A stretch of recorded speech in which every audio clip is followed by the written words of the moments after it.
Kita ajak ketong semua untuk bersyukur kepada Tuhan atas kasih dan pemeliharaannya dalam seluruh kehidupan kita. Di hari ini Bapak Ibu Saudara-saudara, kebetulan selain kita ada dalam ibadah minggu di tanggal 19 Januari, tetapi kita juga akan melakukan sebuah tanggung jawab pelayanan bersama, pembubaran panitia, pemilihan diaken dan penatua yang telah bekerja. Dan di minggu kemarin seluruh para pelayan itu telah ditabiskan dan telah melakukan tugas dan tanggung jawab. Terkait dengan tugas dan tanggung jawab pelayanan yang akan dilakukan, firman Tuhan yang akan kita dengarkan bersama tadi, Markus pasal 10 ayatnya yang ke-35 sampai 45, bercerita tentang permintaan dari para murid. Ada dua orang murid yang disebut dalam Alkitab ini anak-anak Zebedeus. Mereka datang dan meminta tentang posisi dan peran mereka dalam tugas-tugas yang akan dilakukan bersama Yesus. Duduk di sebelah kiri dan kanan. Bapak dan Ibu, saudara-saudara, terkadang persoalan meminta jabatan, meminta kedudukan adalah hal-hal yang biasa kita alami. Siapa yang tidak butuh pangkat? Siapa yang tidak butuh kedudukan ataupun jabatan dalam hidup ini? Orang akan menggunakan segala hal, orang akan menggunakan kedekatan-kedekatan, orang akan menggunakan kekuasaan untuk bisa mengamankan pangkat atau kedudukan yang ingin dimiliki atau diraih. Karena dengan itu orang akan merasa bahwa dia dihormati dan dihargai. Dan tentu saja Bapak Ibu Saudara-saudara, pangkat atau jabatan itu terkadang juga dia menentukan status sosial seseorang. Hal inilah yang menjadi alasan kuat dari Yakobus dan Yohanes untuk datang dan meminta kepada Yesus. Bagian yang lain juga dalam Injil Matius 20 ayat 20 sampai 28. Kisah ini juga ditulis, tetapi yang datang meminta adalah ibu mereka. Bapak Ibu Saudara-saudara, ada beberapa alasan sehingga kedua murid ini merasa punya hak untuk meminta kepada Yesus. Alasan yang pertama Bapak Ibu Saudara-saudara, Yakobus dan Yohanes, mereka adalah nelayan-nelayan yang punya mata pencaharian mencari ikan di laut. Tetapi status nelayan mereka berbeda dengan nelayan-nelayan yang lain. Mereka punya orang tua, ayah yang bernama Zebedeus. Itu bukan cuma seorang nelayan, tetapi dia juga memiliki para pekerja-pekerja yang lain. Artinya status kedua anak ini punya posisi yang berbeda dengan nelayan-nelayan yang lain. Hal yang kedua Bapak dan Ibu Saudara-saudara, orang tua atau ibu dari kedua murid Yesus ini yang bernama Salome, dia mempunyai hubungan keluarga yang dekat dengan Maria ibu Yesus. Dan hal yang ketiga Bapak dan Ibu Saudara-saudara, Alkitab mencatat bahwa Yohanes, Yakobus, dan Petrus adalah murid-murid yang pernah menyaksikan pergumulan Yesus ketika berada di Taman Getsemani. Dan juga ada alasan-alasan yang lain. Hal ini yang mendorong bahwa mereka merasa bahwa di antara murid-murid yang lain, mereka memiliki posisi atau peran yang khusus. Dan dengan peran itu mereka datang untuk melakukan negosiasi dengan Yesus, meminta kedudukan, meminta posisi yang lebih baik. Bapak, Ibu, saudara-saudara, bagaimana respon Yesus ketika hal itu mereka sampaikan?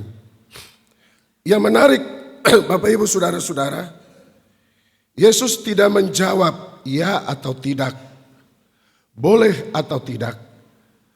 Tetapi posisi peran yang dipahami dalam seluruh pelayanan bersama pemberitaan Injil adalah peran-peran yang harus dilakukan sesuai dengan tugas seorang pelayan. Jadi Bapak, Ibu, saudara-saudara, Yesus menegaskan sendiri bahwa apakah engkau bisa minum dari cawan dan baptis dari baptisan yang telah diterima. Kedua hal ini, Bapak, Ibu, saudara-saudara, merupakan tugas yang paling penting yang harus dilakukan oleh seorang pelayan. Menyatu dengan keteladanan Yesus.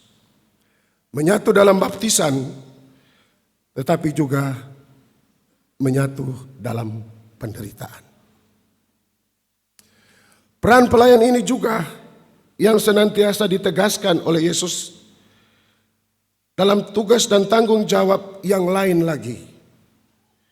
Yesus katakan, barang siapa yang ingin menjadi terkemuka harus menjadi hamba. Dan barang siapa yang ingin menjadi besar, dia harus menjadi pelayan. Artinya apa, Bapak, Ibu, saudara-saudara? Dalam tanggung jawab pelayanan, kedudukan, jabatan adalah peran-peran yang harus kita lakukan, bukan untuk kepentingan diri kita sendiri. Tapi dalam tugas dan tanggung jawab pelayanan, setiap peran, tugas, dan tanggung jawab baiknya kita lakukan semata-mata cuma untuk melayani. Melayani orang lain, melayani sesama, melayani jemaat, melayani umat. Itu tugas dan tanggung jawab sebagai seorang pelayan. Menjadi hamba dan pelayan adalah panggilan pelayanan bersama kita.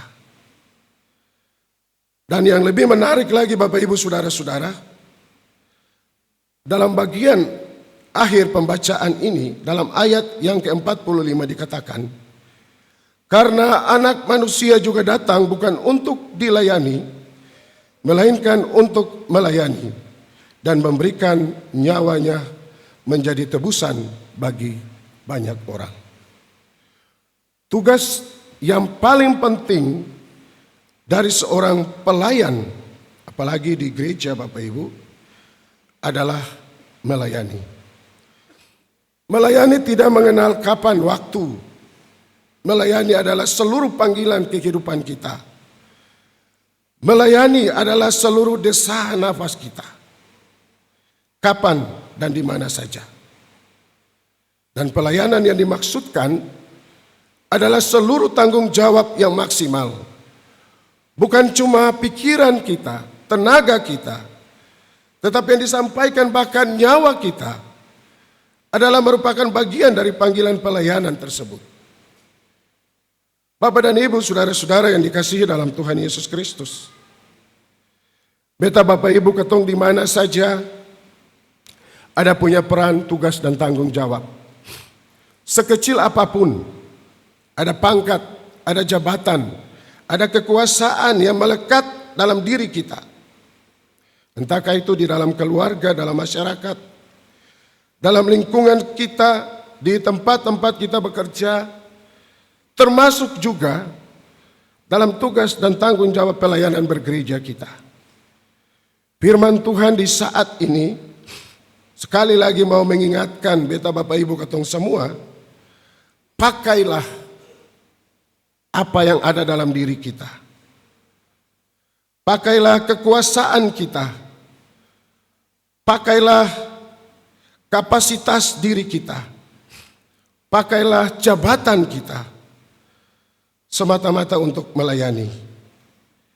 Karena hanya dengan melayani, kita akan melakukan apa yang Yesus teladani dalam kehidupan kita. Terkadang Bapak Ibu Saudara-saudara, hitungan-hitungan, kedekatan-kedekatan kita selalu punya korelasi yang kuat dengan pangkat, kedudukan, jabatan, karir kita. Itu adalah hal yang penting. Tetapi baiknya apa yang kita raih dalam hidup ini, entahkah itu pangkat dan jabatan, yakinkanlah itu adalah tugas dan tanggung jawab yang Tuhan berikan kepada kita. Ketika itu diberikan kepada kita, kita punya tanggung jawab untuk melakukannya secara bertanggung jawab. Karena segala sesuatu yang kita terima pada saatnya, kita akan diberikan waktu untuk mempertanggungjawabkan kepada Tuhan. Firman Tuhan di saat ini Bapak Ibu Saudara-saudaraku, Injil Markus 10 ayat 35 sampai 45. Dengan tema mingguan kita, berakar pada Kristus, melayani dengan tulus. Kita telah memiliki para pelayan yang telah dipilih oleh umat. Entahkah itu para pelayan khusus, pendeta, penatua, diaken, ataupun perangkat pelayan di dalam jemaat kita. Dalam periodisasi yang akan kita lanjutkan. Dalam peran-peran pelayanan yang akan kita gumuli ke depan. Yakinkanlah bahwa segala sesuatu yang kita lakukan dalam tugas melayani, teruslah berakar di dalam Kristus. Orang yang berakar di dalam Kristus, dia akan menjadikan pola Kristus sebagai teladan dalam seluruh tugas dan tanggung jawab pelayanan bersama kita. Di hari ini Bapak Ibu Saudara-saudaraku, kita akan melakukan tugas membubarkan panitia pemilihan diaken dan penatua yang telah bertugas. Sebagai panitia mereka telah melakukan tugas panggilan pelayanan mereka. Bekerja dengan sungguh-sungguh, menghasilkan personil para pelayan yang nantinya juga akan bekerja secara sungguh-sungguh. Selain itu Bapak Ibu Saudara-saudaraku, di kesempatan ini juga kita akan diberikan kesempatan untuk bersama-sama melihat pikiran-pikiran bersama kita terkait dengan perkembangan jemaat ini ke depan. Sengaja Bapak Ibu Saudara-saudara kata minta dari institusi Kodam, Kabintal juga hadir. Ada hal-hal yang perlu disampaikan kepada jemaat ini. Bukan persoalan benar atau salah, siapa punya kekuasaan atau tidak. Tetapi kita melihat dalam ingin menata pelayanan itu bersama sesuai dengan apa yang Tuhan teladani. Kita perlu menyampaikan ini bagi kita Bapak Ibu. Apapun terjadi, persekutuan, hidup berjemaat, fokus kita untuk terus melakukan pelayanan bagi sesama, itu menjadi pilihan utama kita. Mau jadi gereja model apa, organisasi model apa, itu persoalan nanti. Intinya, gereja itu terpanggil untuk terus melayani. Selamat melayani bagi Bapak Ibu Saudara-saudara yang nantinya dan telah terpilih sebagai pelayan khusus di jemaat, di unit, di sektor, dalam tim-tim kerja, kita akan terus melayani tanpa batas waktu. Kita akan terus melayani. Jadilah Allah dalam Yesus Kristus sebagai teladan dalam pelayanan bersama kita. Tuhan memberkati kita semua. Amin.